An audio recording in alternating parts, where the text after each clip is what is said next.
جدو تسی مدینہ واپس جاؤ تو جا کے سیدنا ابو بکر صدیق رضی اللہ تعالیٰ عنہ آپ نے کہنا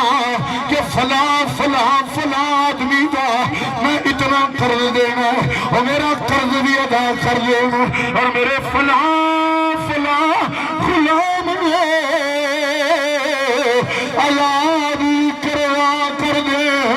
اے جناب ایجی ہویا جدو صبح بیدار جوان ہویا کہ حضرت خالد بن ولید نے ایک خواب سنایا آپ سرکار اٹھے کہ اے جڑی خواب جوان نے خواب اندر آ کے خبر دیتی ہے حقیقت اٹھے ہم گئے جدو باہر گئے دیکھیا جناب اے جناب جڑے لوگوں نے پڑاؤ کیتا ہے اینڈ تے جڑا خیمہ ہے وہ دے قریب کلی گڈی ہوئی ہے وہ کلی دے نال رسی بن کے اونٹ دے پچھلے پیر دے نال رسی پائی ہوئی ہے اے اونٹ چردا پھردا ہے تے جناب جویں نشانی دسی وہ خیمے دا دروازہ کھڑکایا یہ دروازہ کھلیا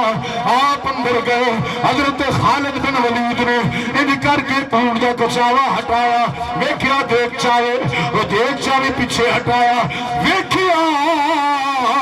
بڑی قیمتی زرا حضرت ثابت بن قیس